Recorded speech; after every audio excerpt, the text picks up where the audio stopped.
What's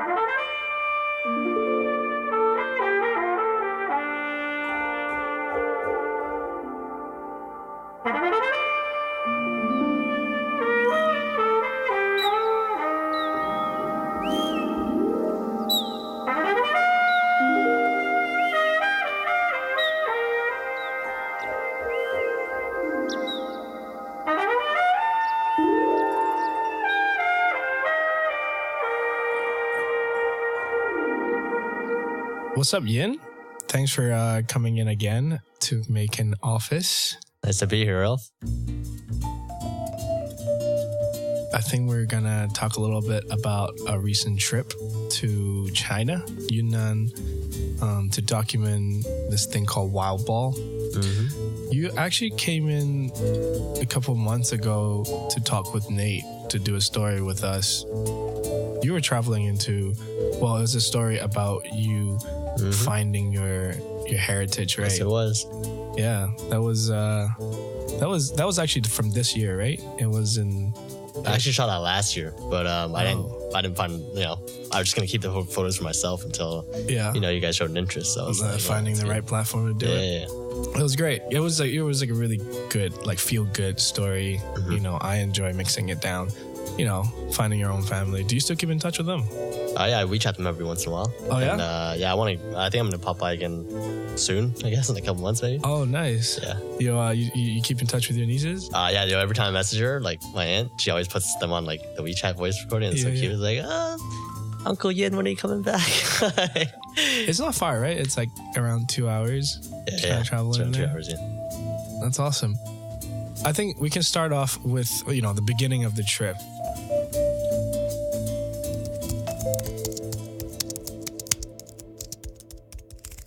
From my end, Eugene came over and he was like, you speak Mandarin, right? We got a contact in Yunnan, China. His name's Erron. He plays basketball in China and he wants us to do a story over there. There's some, crazy stuff going on there. And he sent me this video of Wild Ball. And it's sort of like N1 mixtape. Big cities, they don't care about basketball. I had a friend playing in Poland. He was only making what, $4,500 a month? We like animals in the zoo. They never seen us before, so they get to look at us like that. They take pictures, touch us, and see if we real. 他们来了，我们就没饭吃。 Just footage of, villagers smoking cigarettes on the court sides, gambling, and then the basketball players like doing crazy tricks. There's some violence going on and a pretty heated basketball scene. We decided to do a story and then Erron gave us a call. Said they have a tournament going on in the next 5-6 days. And that was October 26th. So it was like a less than 24-hour notice for us. That's pretty much the same here. Yeah, it was like, how did you get the phone call, actually? I was just, I'm pretty sure I was walking around Causeway Bay, just like running some errands, shopping for some shit. And then, Cody just calls me up. He's like, yo, Yin, how do you feel about flying to China tomorrow? I was like, yeah, why not, man? But I got some shit to sort out for her. So I had to reschedule my whole schedule just because it's so last minute. But it sounded really, really dope. Like, it's like, I'm going to shoot like Wild Ball. I was like, oh, Wild Ball? Don't even know what that is. It's funny because I was in Chengdu within the same month. So I just came back from China and then just settled down, just getting back into my groove. And then I got this call. But, I love basketball. I grew up playing basketball. So it's definitely like a yes for me. I was like right away, I want to see this. So fast forward, we arranged the tickets. It was kind of interesting because the flight schedule was a little bit scrambled. Because I know you still got some other work to do, so you couldn't make it for the first few days. So I need to go there in advance just to kind of catch the first few games, I guess. Because that's what I heard. I heard there's going to be 6-7 games going on within that week.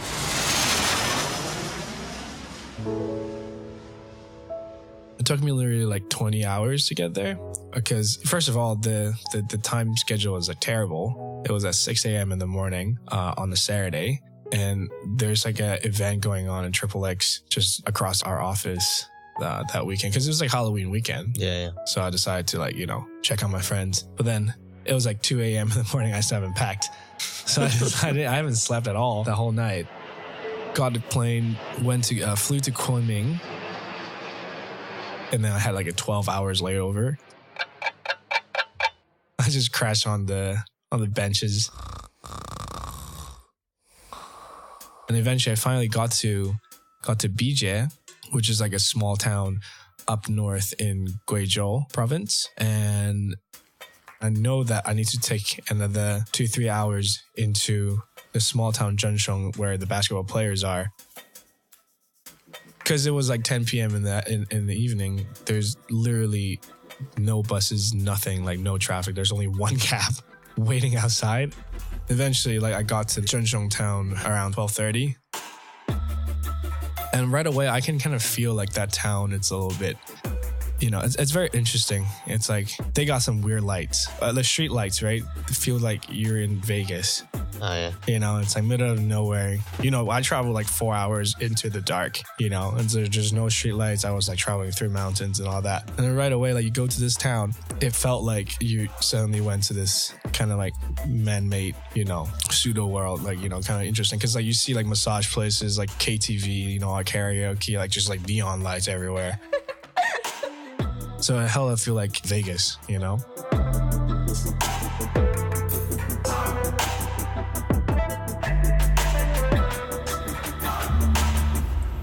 The next day, there's these two Chinese local guys, super friendly, smoking a cigarette right outside the hotel, actually inside the hotel lobby. It was like, he noticed that I was with Erron, and then I kind of explained to them, hey, like I'm doing some editorial stuff here, just kind of documenting you guys.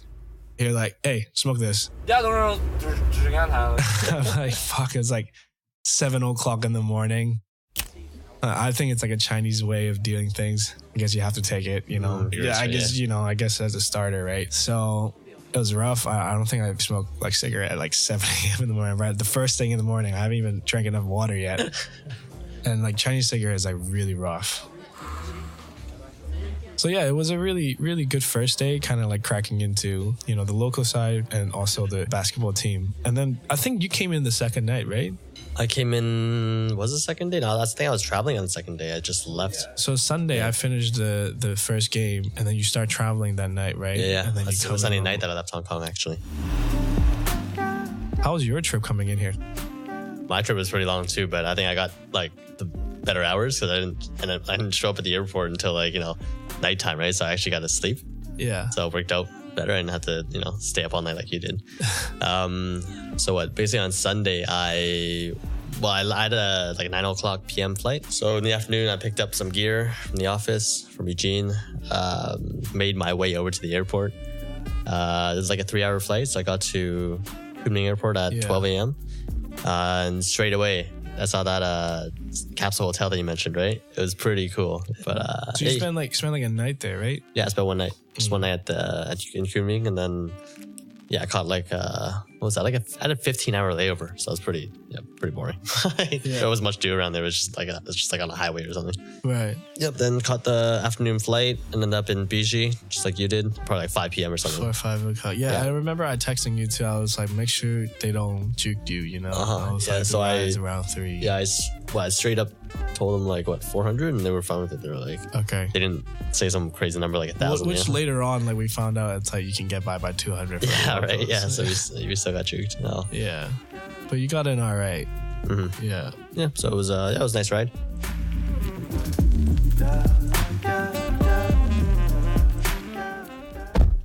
Next day, it was like we started around like afternoon, right? The basketball match was in the afternoon. Still, we haven't seen like all the foreign players. No. Like that was like my third game. Well, I haven't even seen any of them yet. I mean, that was my first day, right? Yeah. Was that like the big day? That was the big day. The first day was the big day for me. 12 o'clock, we all met in the lobby, and the local government, the local kind of organizers, they're like, oh, today's gonna be big, foreign players versus local players. So for the past few days, I only saw around 3 to 4 foreign players and like 2-3 local players. It's like the first day that I saw them coming out, like 6 foreign players, and then 5 other local players as substitutes. It's quite a late start, actually. I was quite happy with the time they started playing every day, because it wasn't like early hours at all. It was like they'd meet up at like 10 or 11. Go for their signature meal. Freaking Deco's, dude. These guys ate fried chicken every single day. That's the only thing they can eat. Yeah, I suppose. I mean, for Erron, for sure. He's got and they're like very, very adventurous in their taste. No, they don't. I mean, it's like they have strict diets, and I understand from my athlete perspective. So I don't know. The doctor prescribed fried chicken. Yeah. When you go into these small towns, like, their food is just not that good, I'm sure it's better than fried chicken, dude. It is, as in, like, from their perspective, it's like, it's like oily, and it's just different taste, I guess. They want French fries everywhere. Yeah, I suppose, yeah. But so we'd meet up at 10 or 11, head to Deco's. They'd eat. We'd eat as well, but which is like KFC of China. Yeah. Oh yeah, it's KFC of China. So we do that, and then we head straight for the game.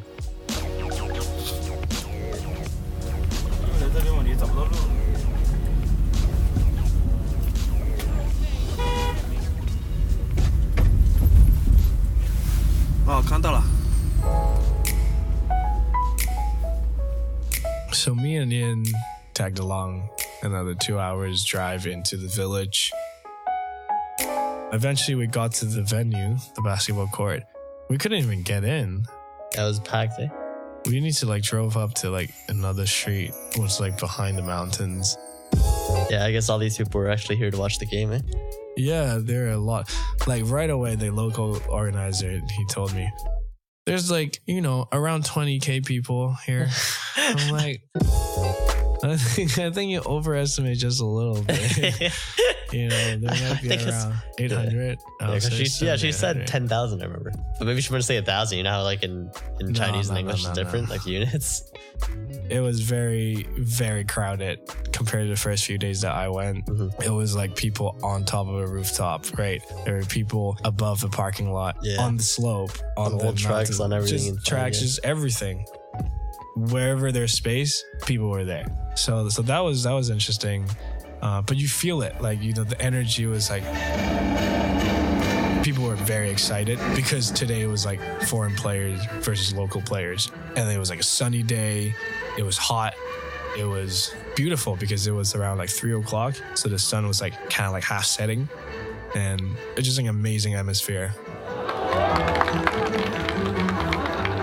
You walk into town and all these all the locals just turn their heads and start whispering and pointing, and just a sense of awe. You've seen these 7 foot tall black basketball players speaking some tongue that you don't understand. I think they were pretty impressed and just awestruck. And then so we made our way down to the courts. Then as soon as we entered the courts, all the players just started putting updating their stories on Instagram and stuff, and it's just it was pretty fun. Yeah, there's a lot of people just taking photo with the players. They couldn't even move because they're just getting swamped.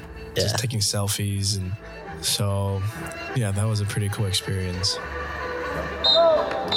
Basketball matches get to a very, very heated point. It was foreigner versus local players. And you can right away see the local players, they play extra hard, and the referee is kind of on the local player side. Obviously the local organizers are just say, hey, can you just tell the basketball players to dunk and to do alley-oops and all that? I'm just let them do the thing. But it's interesting because wild ball, right? They're all kind of mercenaries. So they never really worked together or played together before, or even ever met, So right away they need to get this chemistry, and it's pretty hard.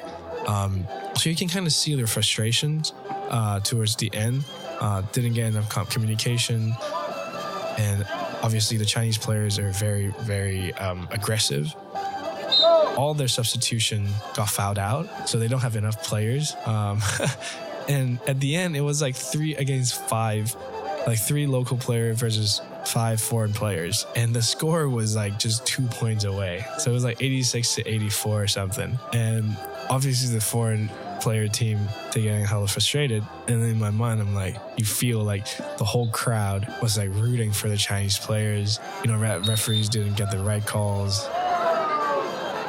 Eventually, the foreign players won, but they only won by like 2-3 points. And you can tell like the local organizers, they're just not happy.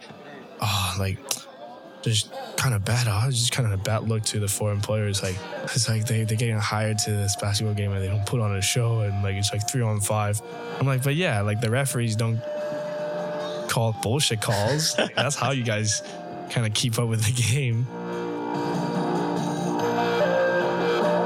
But again, at the same time, it's hard for the players too, because first of all, they never played with each other, and you know, they all have their own league, like actual basketball career going on, so they don't want to play too hard. So I understand that.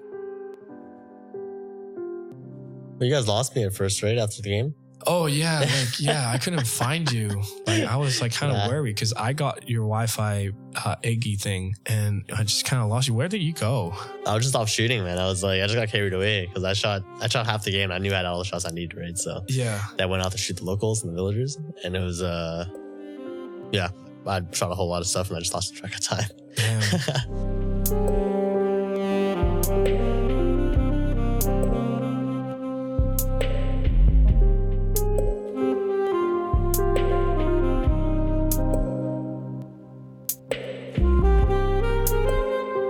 On the last day, we just kind of said bye to the guys in the hotel because they're on their way to the game, but then we have to go to catch the plane. So yeah, we took some final photos, you know, just kind of exchange contacts.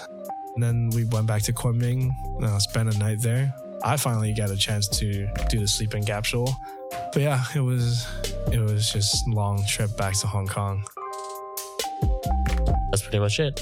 Yeah, it was like a very nice trip, being able to document Wild Ball with you. For sure. Yeah, thank you for this opportunity. Actually, had a really good time. I mean, it's different from what I shoot usually, right? It's like fashion and stuff, but yeah, this definitely is right up my alley. I like it a lot. Awesome. Until next time. All right. Peace.